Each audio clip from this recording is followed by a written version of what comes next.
Hi ನಮಸ್ತೆ, ಎಲ್ಲ ಹೇಗಿದ್ದೀರಾ? ಎಲ್ಲರೂ ಚೆನ್ನಾಗಿದ್ದೀರಾ ಅಂದ್ಕೊಳ್ತೀನಿ. Welcome back to my channel.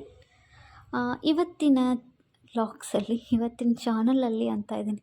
ಇವತ್ತಿನ ಲಾಗ್ಸಲ್ಲಿ ಟೊಮ್ಯಾಟೊ ಸಾಸನ್ನ ಮಾಡೋದು ಹೇಗೆ ಅಂತ ನೋಡೋಣ. ಅಂದರೆ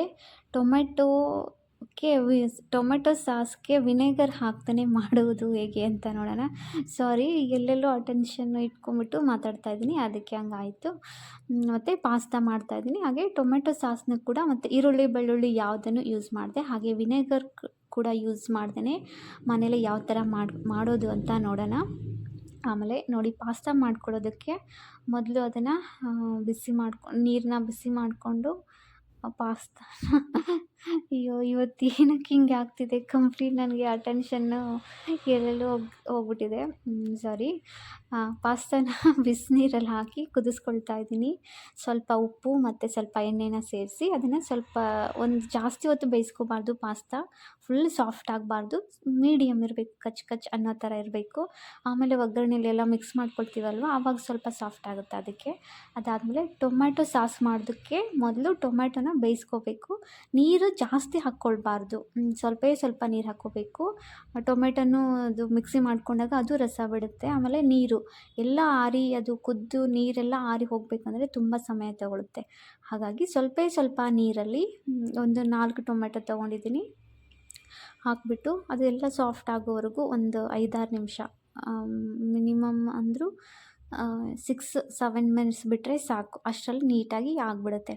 ಅದನ್ನು ಏನು ಮಾಡ್ಕೋಬೇಕು, ಸ್ವಲ್ಪ ಹೊತ್ತನ್ನು ಬೇಯಿಸ್ಕೋಬೇಕು. ಅದಾದಮೇಲೆ ಏನು ಮಾಡೋದು ಅಂತ ಹೇಳ್ತೀನಿ. ಹಾಗೆ ಆ್ಯಕ್ಚುಲಿ ಇದು ವಿಡಿಯೋ ಇದೆ ಅಲ್ವಾ, ಈಗ ರೀಸೆಂಟಾಗಿ ಇರೋ ಮನೇಲಿ ಮಾಡಿರೋ ವಿಡಿಯೋ ಅಲ್ಲ.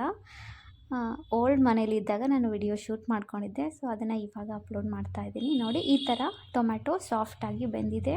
ಅದು ಸ್ವಲ್ಪ ಆರಿದ ಮೇಲೆ ಸಿಪ್ಪೆ ಎಲ್ಲ ತೆಗೆದು ಅದನ್ನು ಮಿಕ್ಸಿ ಮಾಡ್ಕೊಳ್ಬೇಕು, ಪೇಸ್ಟ್ ಮಾಡ್ಕೊಳ್ಬೇಕು. ಮಿಕ್ಸಿ ಮಾಡ್ಕೊಳ್ಳುವಾಗ ಸ್ವಲ್ಪ ಖಾರ, ಉಪ್ಪು, ಜೀರಿಗೆ ಅದನ್ನು ಇದರಲ್ಲಿ ಜಾರಲ್ಲಿನೇ ಹಾಕ್ಕೊಂಬಿಟ್ಟು ಮಿಕ್ಸಿ ಮಾಡ್ಕೊಳ್ಬೇಕು. ಅದಾದಮೇಲೆ ನೋಡಿ, ಜಸ್ಟ್ ಅದೇ ಪಾತ್ರೆಯಲ್ಲಿ ಯಾವುದರಲ್ಲಿ ಅದನ್ನು ಟೊಮ್ಯಾಟೊ ಬಾಯ್ಲ್ ಮಾಡ್ಕೊಂಡಿದ್ದೆ ಅದೇ ಪಾತ್ರೆಯಲ್ಲಿ ಅದನ್ನು ಹಾಕ್ಕೊಂಡಿದ್ದೀನಿ. ಟೊಮ್ಯಾಟೊ ಪೇಸ್ಟ್ ಮಾಡ್ಕೊಂಡಿದ್ದು ಅದನ್ನು ಉರಿಯನ್ನು ಸ್ಲೋ ಆಗಿ ಇಟ್ಬಿಟ್ಟು ಚೆನ್ನಾಗಿ ಕುದಿಸ್ಕೋಬೇಕು, ಅದರಲ್ಲಿರೋ ನೀರಿನ ಅಂಶ ಹೋಗೋವರೆಗೂ. ಅದಾದಮೇಲೆ 1 ಸ್ಪೂನಷ್ಟು ವಿನೆಗರ್ ಅಯ್ಯೋ ಇವತ್ತೆಂತ ಆಗ್ಬಿಟ್ಟಿದೆ, ವಿನೆಗರ್ ಅಲ್ಲ ಅದು ಏನು ಸಾಸ್. ಓಕೆ, ಏನೂ ಅಂದ್ಕೋಬೇಡಿ. ನಾನು ಮತ್ತೆ ಈಗ ಎಡಿಟ್ ಮಾಡಿ ಇದು ಮಾಡೋಕ್ಕೆ ಟೈಮ್ ತಗೊಳುತ್ತೆ ಅಂದ್ಬಿಟ್ಟು ಹಾಗೆ ಅಪ್ಲೋಡ್ ಮಾಡ್ತಾಯಿದ್ದೀನಿ. ಅಷ್ಟಕ್ಕೂ ಇನ್ನೂ ಅಷ್ಟೊಂದು ವ್ಯೂಸ್ ಇಲ್ಲ. ಸೊ ಹಾಗಾಗಿ ಹಾಗೆ ಇದು ಮಾಡ್ತಾಯಿದ್ದೀನಿ. ವಿನೆಗರ್ ಇಲ್ಲದೇ ಮಾಡ್ತಾಯಿದ್ದೀನಿ. 1 ಸ್ಪೂನ್ ಎಣ್ಣೆ ಹಾಕ್ಕೊಂಡಿದ್ದೀನಿ. ಆಮೇಲೆ ಸೋಯಾ ಸಾಸ್ ಹಾಕ್ಕೊಂಡಿದ್ದೀನಿ 1 ಸ್ಪೂನ್. ಎಣ್ಣೆನ ಮೊದಲೇ ಹಾಕ್ಕೊಳ್ಬಾರ್ದು. ಪಾತ್ರೆಗೆ ಹಿಂಗೆ ನಾರ್ಮಲ್ ಒಗ್ಗರಣೆ ಹಾಕೋದಕ್ಕೆಲ್ಲ ಎಣ್ಣೆ ಕಾಯ್ಕಿಟ್ಕೊಂಡು ಆಮೇಲೆ ಏನು ಜೀರಿಗೆ ಸಾಸಿವೆ ಎಲ್ಲ ಒಗ್ಗರಣೆ ಹಾಕ್ತೀವಲ್ವ, ಆ ರೀತಿ ಇದಕ್ಕೆ ಮಾಡಬಾರ್ದು. ಟೊಮೆಟೊ ಸ್ವಲ್ಪ ಅದರಲ್ಲಿರೋ ನೀರಿನಂಶ ಹೋಗೋವರೆಗೂ ಅದನ್ನು ಕುದಿಸ್ಕೊಂಬಿಟ್ಟು ಅದಾದಮೇಲೆ 1 ಸ್ಪೂನ್ ಎಣ್ಣೆ ಮೇಲೆ ಸೇರಿಸ್ಕೊಳ್ಬೇಕು. ನೋಡಿ, ಎಲ್ಲ ಗಟ್ಟಿ ಆಯಿತು, ನೀರಿನಂಶ ಹೋಗಿ ಈ ಥರ ಗಟ್ಟಿ ಆಗಬೇಕು. ಎಷ್ಟು ರುಚಿ ಆಗುತ್ತೆ ಅಂದರೆ, ಸ್ವಲ್ಪ ಬ್ಲ್ಯಾಕ್ ಸಾಲ್ಟ್ನೂ ಸೇರಿಸ್ಕೊಳ್ಬೋದು. ಮತ್ತು ಎಕ್ಸ್ಟ್ರಾ ಏನಾದರೂ ಜೀರಿಗೆ ಪುಡಿ, ಮಸಾಲೆ ಪುಡಿ, ಗರಂ ಮಸಾಲ ಪುಡಿ ಎಲ್ಲ ಇತ್ತು ಅಂದರೆ ಸ್ವಲ್ಪ ಸೇರಿಸ್ಕೊಳ್ಬೋದು. ನನ್ನ ಹತ್ರ ಅದು ಯಾವುದು ಇವತ್ತು ಖಾಲಿಯಾಗಿತ್ತು. ಸೊ ಯಾವುದಿತ್ತು ಅದರಲ್ಲೇ ಮಾಡ್ತಾಯಿದ್ದೆ. ತುಂಬ ಟೇಸ್ಟ್ ಆಗುತ್ತೆ. ಆಚೆ ಕಡೆಯಿಂದ ತೊಗೊಂಡು ಬರ್ತೀವಲ್ವ, ಅದರಲ್ಲಿ ಸಿಕ್ಕಾಪಟ್ಟೆ ಸ್ವೀಟ್ ಹಾಕ್ಬಿಟ್ಟಿರ್ತಾರೆ. ಅದು ಎಷ್ಟು ನ್ಯಾಚುರಲ್ ಇರುತ್ತೆ ಅಂತಲೇ ಗೊತ್ತಾಗಲ್ಲ. 90% ಬರೀ ಶುಗರೇ ಇರುತ್ತೆ. ಸೊ ಹಾಗಾಗಿ ಮನೇಲೇ ಮಾಡ್ಕೊಳ್ಳೋದ್ರಿಂದ ಸಕ್ಕತ್ತಾಗಿ ಬರುತ್ತೆ. ಅದನ್ನು ನೀವು ಹಾಗೆ ಸ್ಪೂನಿಂದ ಒಂದೊಂದೇ ಸ್ಪೂನ್ ತಿನ್ಕೊಂಡು ಕುತ್ಕೋಬೋದು, ಅಷ್ಟು ಟೇಸ್ಟ್ ಆಗುತ್ತೆ. ಅದಾದಮೇಲೆ ಪಾಸ್ತಾಗೆ ಒಗ್ಗರಣೆ ಮಾಡ್ಕೊಳ್ತಾ ಇದ್ದೀನಿ. ಕ್ಯಾಪ್ಸಿಕಮ್, ಕ್ಯಾರೆಟ್, ಕ್ಯಾಬೇಜ್ ಮತ್ತು ಪೊಟ್ಯಾಟೊ ಎಲ್ಲವನ್ನು ಪೀಸ್ ಮಾಡಿ ಒಗ್ಗರಣೆಯಲ್ಲಿ ಹಾಕ್ಕೊಂಡು ಸ್ವಲ್ಪ ಫ್ರೈ ಮಾಡಿಕೊಂಡು ಅದಕ್ಕೆ ಉಪ್ಪು ಸೇರಿಸ್ಕೊಂಡು ಮತ್ತು ಸೋಯಾ ಸಾಸನ್ನ ಸೇರಿಸ್ಕೊಂಡ್ರೆ ಪಾಸ್ತಾಗೆ ಒಗ್ಗರಣೆ ರೆಡಿ ಆಗುತ್ತೆ. ಆಮೇಲೆ ಮೇಯ್ನ್ ಬೇಕಾಗಿದ್ದು ಏನಿವತ್ತು ಟೊಮ್ಯಾಟೊ ಸಾಸ್ ಮಾಡಿದ್ವಲ್ವ, ಅದನ್ನು ಸೇರಿಸ್ಕೊಳ್ತಾ ಇದ್ದೀನಿ. ಇದು ಸ್ವೀಟ್ ಇಲ್ಲದೆ ಇರೋ ಕಾರಣದಿಂದ ನಾವು ಎಷ್ಟಾದರೂ ಸೇರಿಸ್ಕೊಳ್ಬೋದು, ಚೆನ್ನಾಗಿ ಆಗುತ್ತೆ. ಅಂದರೆ ಸ್ವಲ್ಪ ಬೆಲ್ಲ ಹಾಕ್ಕೊಂಡಿರಬೇಕು, ಸಕ್ಕರೆ ಅಥವಾ ಬೆಲ್ಲ ಯಾವ್ದು ಇಷ್ಟ ಆಗುತ್ತೆ ಅದನ್ನು. ನಾನು ಬೆಲ್ಲ ಹಾಕಿದ್ದೆ ಟೊಮ್ಯಾಟೊ ಸಾಸ್ಗೆ. ಅಂದರೆ ಅದು ಸ್ವಲ್ಪ ಸ್ವೀಟ್ ಹಾಕ್ತೀವಲ್ವ, ಆಗ ಆನ ಬಿಟ್ಕೊಳ್ಳುತ್ತೆ, ಬೆಲ್ಲದ ಆನ ಪಾಕ ಆಗುತ್ತಲ್ವ, ಅದು ಸಾಸ್ ಜಿಗಿ ಥರ ಆಗುತ್ತೆ, ಚೆನ್ನಾಗಾಗುತ್ತೆ. ಅದಾದಮೇಲೆ ಪಾಸ್ತಾ ಕೂಡ ಬಾಯ್ಲ್ ಮಾಡಿ ಇಟ್ಕೊಂಡಿದ್ದೆ, ಚೆನ್ನಾಗಿ ಬಾಯ್ಲ್ ಆಗಿತ್ತು.